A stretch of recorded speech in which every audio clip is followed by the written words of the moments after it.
Thank you very much for staying with us. The Senate has constituted a special committee to work on the amendment of the Electoral Act, a move aimed at strengthening Nigeria's electoral process ahead of future elections.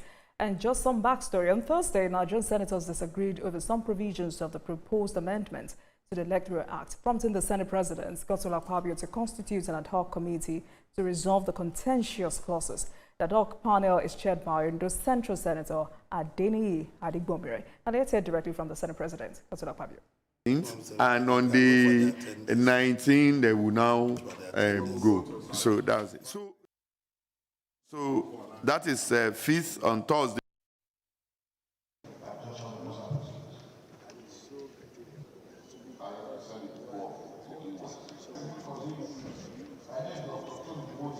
The leader seeks to ensure that we begin the consideration of the Electoral Act Amendment report, which was earlier laid before us last year. Then the second leg of the motion is that we stand down all the other items to enable us concentrate on this Electoral Act because of its sensitivity and importance to the transparency of our electoral process, which has already begun this year and will culminate in election next year. Those in support of the two motions say aye. Those against say nay. The ayes have it. All right. So now there is an ad hoc committee mandated to look into these contentious clauses. Tonight, let's bring in Senior Advocate of Nigeria, Sam Kagbo, SAN, to help us unpack the implications of this development. What gaps or weaknesses in the current Electoral Act is the Senate likely trying to address? Some critics argue that electoral reforms are often shaped by the political interest of lawmakers. How real is this concern, and what advantages does a special committee bring to such a process? Thank you very much for joining me tonight, SAN. Thank you. Thank you very much for having me. Thank you. The Senate has we just saw Senate President Judicial speaking there, constituted a special committee on the Electoral Act Amendment Bill. In simple terms, SAN, how significant is this move? Without going into political speculation, which types of clauses in electoral laws typically cause contention among lawmakers?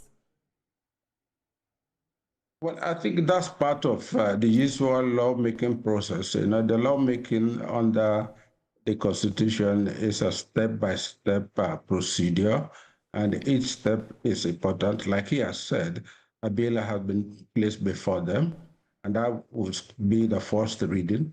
And the second reading would be the time that the Senate, on its part, would have to look at every detail and every bit and pieces of the proposed bill. And usually to make it a little bit less cumbersome, they would usually set up a committee, and most of the time that committee would be composed of people who are very knowledgeable about the subject matter.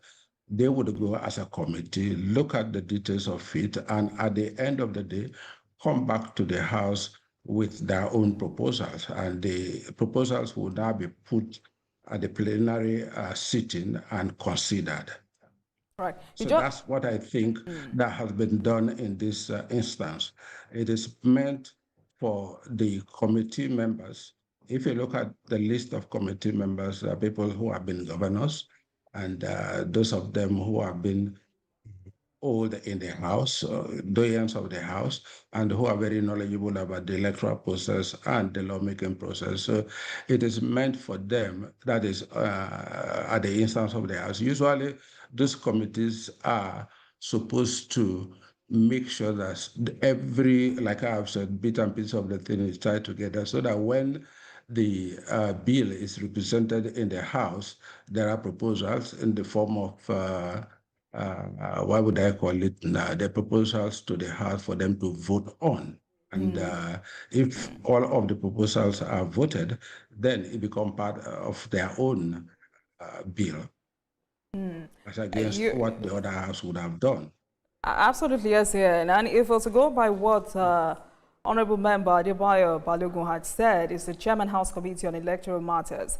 According to him, very important amendment, holding all the elections in one day, mandatory transmission, electronic transmission of results, early voting for security personnel and election officials.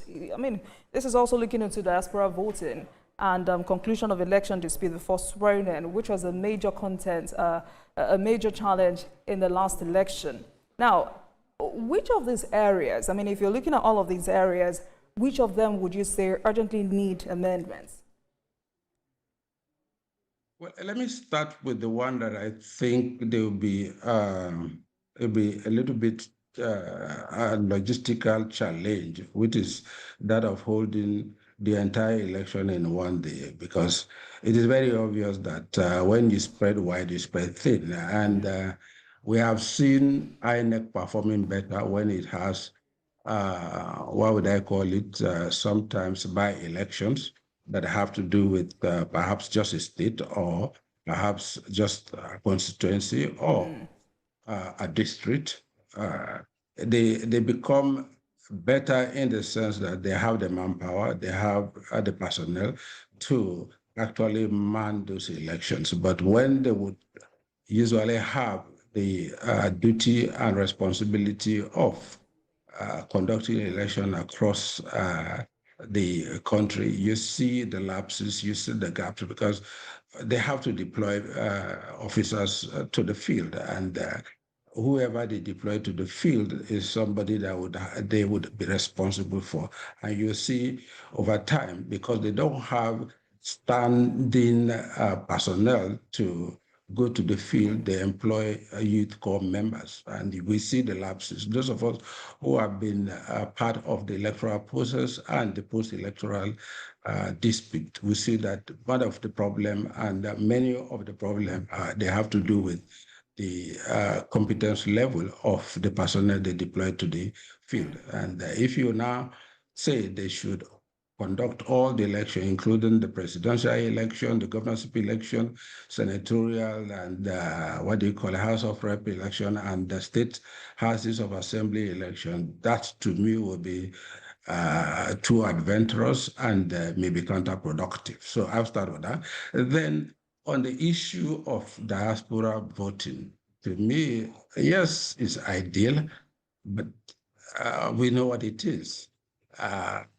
We cannot manage the one we have domestically, the one we can deploy men to. And when you say diaspora voting, that would become very useful and easy to do if you have electronic voting. But if it is one that would have to take the shape and manner of what we have here, you also have the problem of who to manage them and who to control them and ensure integrity and believability at the end of the day. So I have my problem with that. The one that I feel could be done, but also would have its own problem, is the one of the contemporaneous transmission of the transmitted electronically at the same time, then the issue of integrity would come in. But mind you, INEC had said, as at the last election, when they tried to deploy that system, they had a glitch, and that millions of attacks were there, people who tried to hack into the system and manipulate the process. Yes. So we have a catch-22 here. The devil, like they say, is in the detail. It's so easy for us to say, yes, it can be done, but can we trust, or do we think we have a strong enough internet system that can carry that, the volume of votes that can be deployed at the same time across the country? Do we have that? And do we also have, what would I call it, All right. a widespread internet access in the country? Some places, yes, within the urban center, you could say that can be done. But in the rural areas where light is a problem, where internet is a problem, how do you do that? I mean, you just talked about integrity, SAN. Interestingly, the last amendment was in 2022, where many Nigerians even believe late President Buhari was reluctant in amending the Electoral Act, and they're now skeptical and losing hope, which further emphasizes that public trust in electoral reforms is very low. But how can this committee convince Nigerians that this process will be credible and not self-serving? The next plenary is on Tuesday. It means they have till Monday. What level of transparency should Nigerians demand from the committee? Well, you see, the committee is not even the issue here because Okay. that's, the lawmaking process, both houses have to make the same law and they all have to agree on the same issues and the same resolutions before it can become a law. Before a law is sent to the president for assent, there has to be a concurrence. The House would also have its own input. If the amendment is one that started with the Senate, it would also have to go to the House of Rep and go through the same process, the same procedure. And at the end of the day, both houses would have their own bills as passed by them harmonized. It is that harmonized one that will be taken to Mr. President to assent. But let me say what I want to say here. You see, we forget that what has been the problem over time is not really the statutory provisions of the Electoral Act. It's the human angle. As beautiful and as expansive and what would I call it now, as the Electoral Act is, even with our constitution itself, which to me is more voluminous than any other constitution that I've seen across the globe, All right. yet we have problem of implementation. Absolutely, Here, yes, Ian. what I Please think has pardon been me. the problem. Please pardon me, Yes. Ian. I may have to put you on hold. We have to go for this break, and when we return, we'll get back to that conversation. Especially, I would like for you to speak to whether these amendments are capable of addressing our biggest threats to achieving electoral integrity, which is vote buying and vote selling. Please stay with us, everyone. Tonight, our conversation tonight will focus on Senate constituting special committee in Electoral Act Amendment Bill. And some of the questions Nigerians are asking is that how might amendment to the Electoral Act affect INEC's independence and operational capacity? Should the Act give INEC more autonomy, especially financially? And I've been speaking with Sam Cargo, Senior Advocate of Nigeria. Thank you very much for staying on the program with us, SAN. A recent report out of the Senate is that the upper chamber called for a major shift in electoral jurisprudence. Senate President Godswill Akpabio, it was about 2 months ago, says the burden of proof in election petitions should rest on INEC rather than candidate. For you, what challenges might arise if INEC becomes the primary bearer of proof in post-election litigation? Let me say this one, with respect, we have what I call this supermarket mentality. Many times we think that lawmaking would by itself rehumanize us, or lawmaking would prevent us from doing those things that innately are part of us. You see, the problem is never really having to do with the law itself. Like I have said, the provisions are adequate enough to really produce and deliver to Nigerians a credible election, one that can actually give the electorate their mandate and their legitimate government. But what we've had is the capturing of the system by desperate individuals and the inability of INEC on the one hand and the security agencies to prevent the meddling of those who are desperate enough and wanting to rig the election. Year in, year out, the moment you resolve one, we've been able to resolve the issue of what? Ballot snatching, because it's no longer helpful.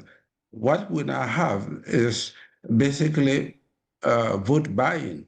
And that is difficult because it can be done at the middle of the night before the election day and even during the voting process.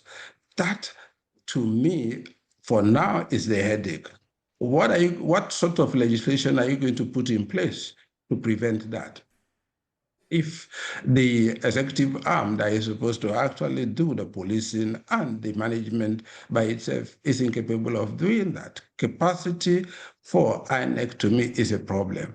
And for you to think that INEC by itself and for itself with all its might, it can deliver a credible election that would not be challenged and be questioned by Nigerians is a difficult one because first thing first, we have what I call moral panic in the sense that we believe that everybody is corrupt. So there is no law that you will make that will think that Nigerians will believe that INEC is independent because by our nature, we are very suspicious. We have trust issues. And also, by our nature, too, we are too given to patronage and rewarding our godfathers and those who think have donated to us offices that we think ordinarily wouldn't have been able to get. If we have a system whereby you get into office through merit and you stay in the office as long as you are delivering your own deliverables, then we might now be talking about the institutions, but we've not gotten there yet. Where we are is about who we are, the Nigerians. Would Nigerians, as they are, be able to produce and protect an institution that is independent? I do not think so, because Nigeria will not let that institution to be independent. And most of the time, the complaint is not about the act, but who is doing the act and who the act is benefiting. Once you have deployed this, what do you call them now? The politicians to the field, believe me, whatever comes out of it is not so much as one of confidence. But for you to really, really have confidence in the electoral process, that is a two-way thing. The electoral umpire by himself too has to have trust in you, the people, as electorate. There has to be that trust, and the electorate would need to have that assurance and confidence in the electoral process. I have had to say this story over and over. Well, I was in the US to monitor their past presidential election, and you could pass through shopping malls. You see early voting ballot boxes unmanned. You come in, you put your ballot paper, and in the evening, the electoral manager comes and picks them, and they be counted, and people will trust that indeed those were votes voted in by genuine voters. And whoever All they right. voted for is indeed the person they voted for. But can we have that? Have we gotten to that point morally and as constituted by us in terms of our own persons, our own But personalities? SAN, Have we gotten to that point where we can have that? you've raised a valid point, SAN, but isn't this pessimism at play? Because, I kid you not, there are some Nigerians who are very optimistic that this proposed amendment should realistically reduce vote buying in this country. They cannot. You see, the INEC cannot be conducting election and at the same time policing unruly behavior and at the same time preventing criminality around it. That is why the law presupposes that on election day you will have what? The police, the civil defense, the DSS, and ICPC, EFCC, all of these prosecutorial agencies are all there, and they are given a pride of place. Journalists are there, who all stakeholders are given a pride of place on the election day, and they are there. But what have they been doing? Mind Okay, so you, what if even we for have post-election dispute, we need concrete evidence that could give verdicts that would be exemplary enough to deter. But we don't have that. what if we have stricter laws? And of course, there are some Nigerians calling for the establishment of the National Fences Commission. What do you think about that? Perhaps if we can have that, because I can tell you for free, how many vote buyers has INEC been able to prosecute and convict? I'm a lawyer. I've been part of the electoral process from day one. Do you I've think been part does of INEC what? have the constitutional backing to do that? By the law is there, Okay. but it does not have the capacity to do that. And to prosecute as well. It cannot. So, and the police, what have they been doing? EFCC, TSS, how many people have they prosecuted? See, the goal and focus of everybody who goes to the field is the ball itself, which is what? The access to the national cake, which is the votes. Nobody cares about how the votes are being influenced or whatever, because I can tell it for free. Anyone who complains is only complaining that the other person has deployed better and much more clever winning ways than he had deployed. Not one single one of them there will tell you, okay, I'm coming here to play by the rules. All of them would be praying, and they work very assiduously to ensure that the gaps in the system favor them. It is only when they don't that they shout blue murder. All right. So, SAN, what advice would you offer to lawmakers as they consider this reform? What safeguards of clarification should be built into the law? Shouldn't be esoteric and too adventurous. If you say you want to shift the burden of proof to INEC, to me, that's laughable. INEC cannot be the umpire and at the same time the prosecutor and the defendant. No, it should stay where it is. At the end of the day, INEC cannot be the complainant and or at the same time the defendant. Because when you say you shift the burden on him, it is as if the return is his. No. Once INEC has what? Declared the result and the return is made, it is function official. It is for the parties who would now complain to prove their case. I do not see where you would now shift the blame. What if INEC does not work? What if I go and capture INEC and I bribe INEC and INEC what? Sells me out? What would happen? Let me be what? The person to be in charge of my own, what do you call it now, my own burden. Let me bear my burden. And if I have proof, let me tell you, it is very burdensome. The only one that I feel is near impossible is the presidential election, because can I imagine what sort of proof, what sort of evidence you cannot garner to overturn a presidential election? To me, that is near impossible. It is highly improbable for you to actually overturn a presidential election, except perhaps you go to the area of qualification, which is actually why many times that's the ground of that they go to the tribunal with or to the Court of Appeal with, the ground of saying that the candidate is not qualified. And to me, that by itself, if they are looking for amendment, that should be done with before the election. Let all qualification issues be pre-election, so that on the day of the election, let the disputes that concern the day of the election be about the voting, not going back to the issue of whether or not the candidate is qualified, because it's dangerous. Look at what happened in Zamfara. The people had voted. They had had their own mandate given to somebody that they feel was good enough to get their own mandate, and the court said no. All right, the person was not qualified. All right, SAN. I mean, not electoral justice. Overall, for the comprehensive 1999 Constitution review, there are other key focus. We're looking at local government autonomy, state police and security architecture reform, electoral reforms, which we just focused on. We're looking at judicial reforms, inclusive governance and citizenship rights, including special seats for women.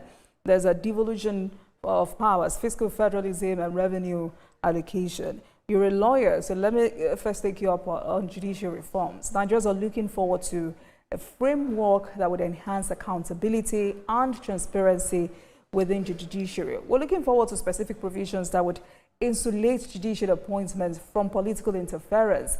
In your professional opinion, does Nigeria's current constitutional framework adequately protect judicial independence? No, And incidentally, I've been working on that topic since about 1999. Sorry, 2019. Okay. I've just finished the manuscript on it because we have a constitution that is grounded and founded on the initial sin, which is the colonial sin. All our constitutions are patterned after the colonial constitutions. The people are not taken along. You have somebody from the Kozi office assembling a few wise men in his own estimation, and they make a document, they throw that this is what we as the people have said.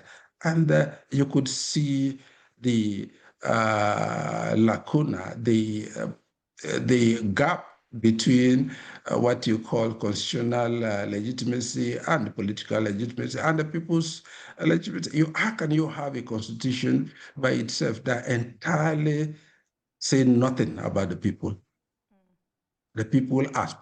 as nations? The Nigerians, in their own respective categories as nations, are excised entirely from the Constitution. And you talk of protecting the individual. What individual? And the protection you give to the individual by itself is only what? The fundamental rights.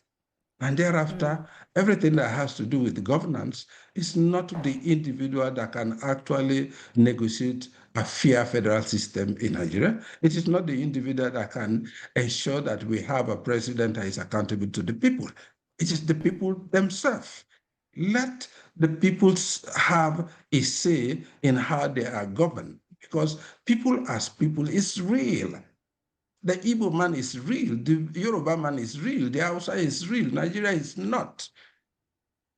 It's a construction, it's a legal construction foisted on all of these people. And at the end of the day, what do? I go back to it, this supermarket mentality. Every day, you add to the Constitution. For whatever problem you have, you run to the letters and you expand them, thinking that what? They will upgrade you to what? You are still at what? That zero level, because you have to do it right. Look at where you are. I keep telling people to say, the only luck we have is that we do not have, like the Americans are seeing it now. You give the entire executive powers of a nation to one person, not an institution, no. One person, the president. As against the other ones are institutions. There is nothing like the presidency in the Constitution. What you have is the president, All right. one person. So SAN, in He's so clear powerful. terms now, please pardon me, in clear terms, because I want us to have a clear conversation so young Nigerians would also understand what we're saying. Where do you think the greatest threats to judicial independence currently come from? That's one. Second, are constitutional amendments enough, or do we need stronger political and institutional backing or culture? Well, I think finances would actually give the judiciary better narrative for their own independence.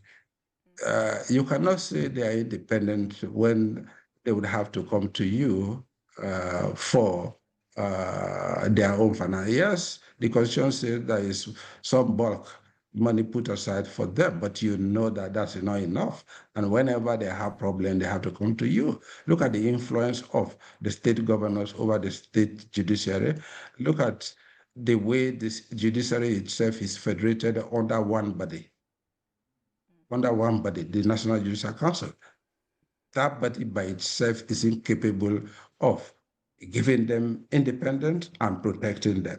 So if you cannot protect them and you cannot give them the wherewithal, either for them to make money or for them to have enough money to ensure that they don't need to come to you to give them a house, they don't need to come to you to buy cars, they don't need to come to you to expand the number of justices or judges that they need, let them be able to regulate that for themselves. But for each time they want to do any of these things, they have to go back to the executive. The executive becomes the godfather willingly.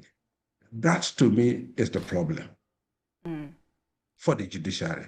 And on the other hand, like I have said, the federal government is too expansive. Let it be decoupled. Let the states, either as regions, like it was in the days of old, or as states. Let some powers devolve to them, and let some resources devolve to them, and let the people themselves be quizzical enough, acrimonious enough to ensure that they hold them accountable.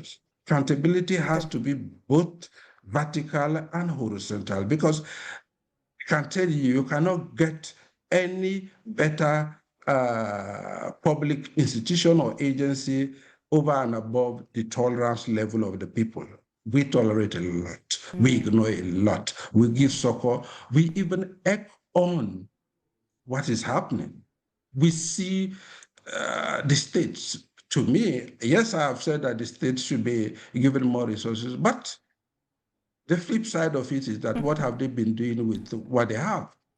If the states have been doing a quarter of what the presidency or the federation, as bad as it is, if they've been doing a quarter of it, believe me, would have been miles ahead from where we are. I would always say so. This tribe of governors that we have a problem, we have to look into it. We have to ensure that the local government are taken away from their own grip, because that is where development is all over the world. All the places that are operating federalism, development is what? Deployed to the local councils, as we have them here. That should be the engine of development. That should actually be the place I go to knock to if I have problems, either within me or next door. But here, what do they have? They captured the local government funds as as what the government, the present government has had the, what would I call it now? Somebody said the temerity to do what they did. But And they did it with good how intention. easy does it look?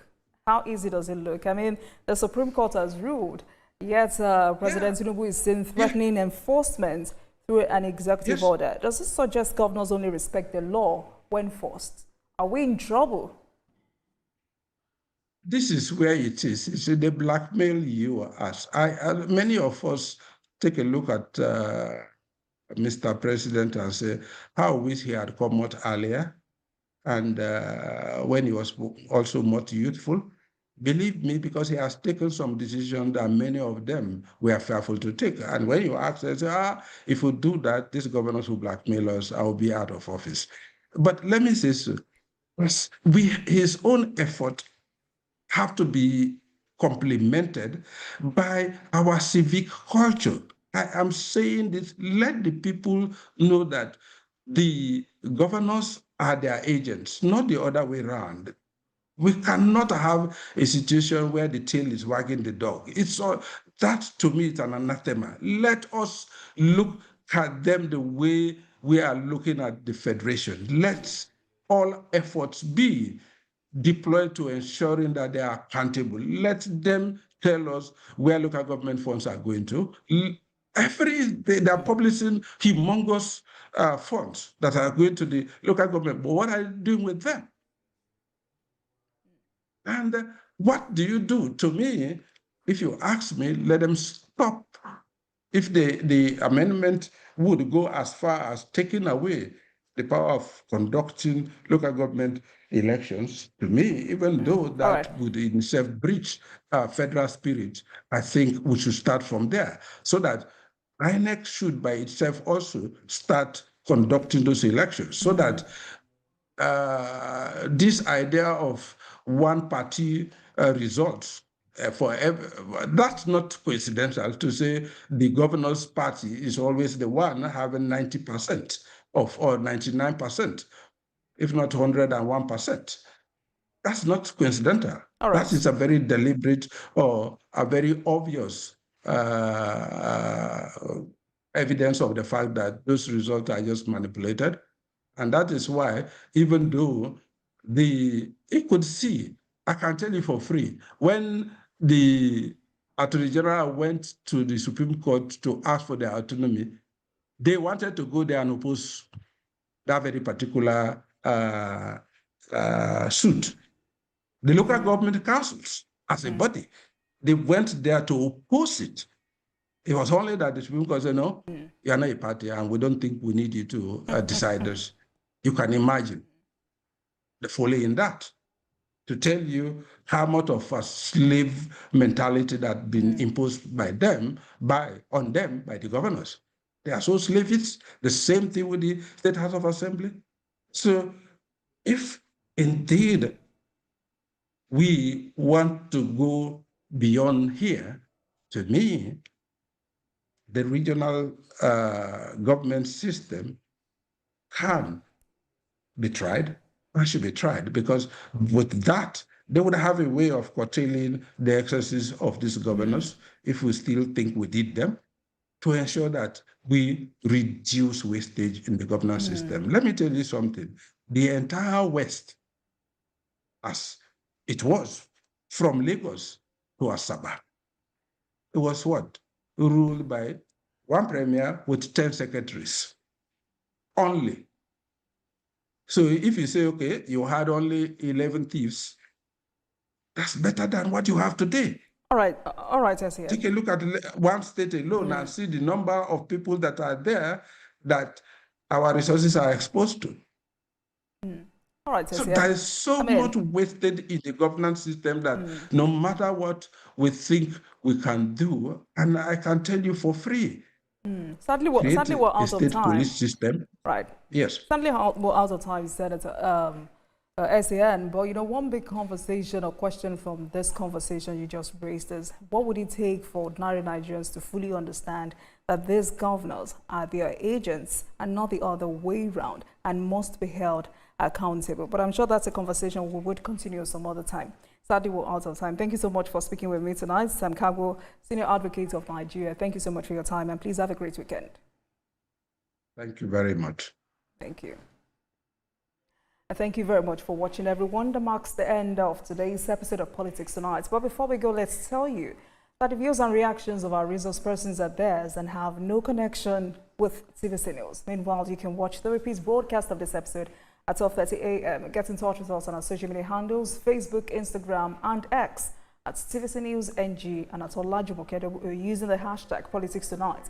We're also on YouTube at youtube.com/TVC News NG. I am Olajumoke Olatunji. Good night, everyone, and please have a great weekend.